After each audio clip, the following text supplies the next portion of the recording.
से आगे क्वेश्चन कहता है ट्रिगोनोमेट्री का कि त्रिभुज एबीसी में जिसका कोण बी समकोण है, ए बी बराबर 24 सेंटीमीटर और बी सी बराबर 7 सेंटीमीटर है, तो निम्न का मान ज्ञात करें। यानी कि नंबर 1 में साइन ए कॉस ए का मान निकलना है, 2 में कॉस सी का मान, 3 में टैन ए का मान। तो कहता है यहाँ पर हमने एंगल कहता है बी कहता है समकोण है, ए बी सी त्रिभुज है तो ए बी सी हमने त्रिभुज मान लिया। फिर यहाँ पे कहता है क्या ए बी का, अब यहाँ ए और सी आप इसको या तो सी माने चाहे इसको ए मानिए, कोई दिक्कत नहीं है। एंगल बी कहता है जो पहले वो क्लियर कर लिया, यानी कि एंगल बी हमारा कहता है समकोण। तो और हम ऑलरेडी यहाँ पर ए बी का वैल्यू कहता है 24, ए बी का वैल्यू हो जाएगा 24 सेंटीमीटर। बी सी का वैल्यू कहता है 7, तब बी सी का वैल्यू हो जाएगा 7 सेंटीमीटर। तो हमें ऑलरेडी यानी कि इसका वैल्यू निकालना होगा।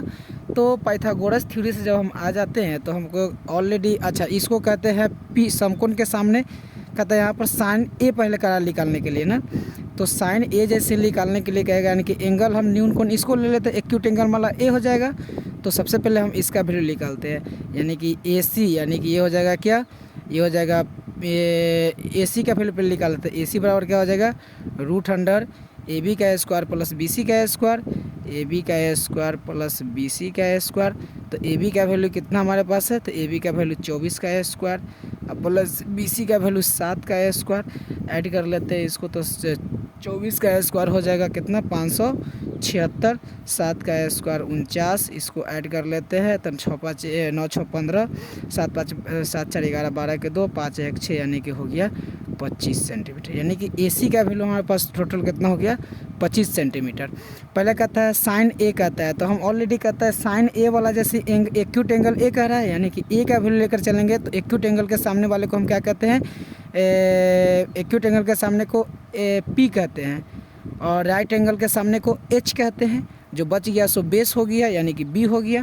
तो अब देखिए यहाँ पर कहता है साइन ए, तो साइन ए बराबर क्या हो जाएगा फार्मूला, साइन ए का फार्मूला होता है पी बाई एच। तो पी का वैल्यू कितना है देखिए तो 7, एच का वैल्यू कितना है 25।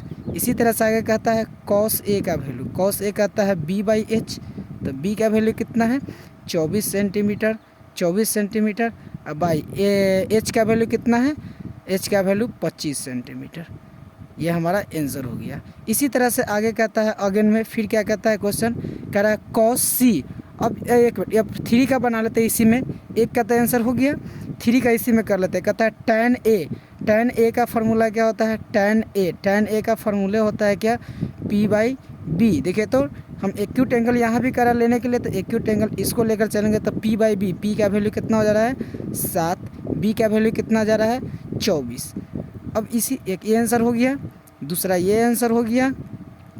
अब इसी तरह से 2 नंबर का कहता है अब कॉस सी, यानी कि अब हमें एक्यूट एंगल सी लेकर चलने के लिए कर रहा है, इसको लेकर चलने के लिए कर रहा है। तो अब क्या हो जाएगा, एक्यूट एंगल के जस्ट सामने वाले को हम पी कहते हैं, तो ये ए के सामने वाला पी था, अब हो गया सी, तो सी के सामने वाले को पी कहेंगे, और ये तो एच का एच हो जाएगा, बी हमारा ये हो जाएगा, यानी कि ये कट गया, अब ये हट जाता है। तो एक बात बताइए, तो कहता है यहाँ पर कॉस सी, कॉस का फार्मूला क्या होता है बी बाई एच। तो देखिए तो बी का वैल्यू इस बार कौन हो जाता है 7, एच का वैल्यू कौन हो जा रहा है इस बार 25, यानी कि हमारा इसका भी आंसर आ गया। यानी कि कॉस सी का वैल्यू कहेगा तो 7/25, टैन ए का वैल्यू कहेगा तो 7/24, और साइन ए का वैल्यू कहेगा तो 7/25, कॉस ए का वैल्यू कहेगा तो 24/25।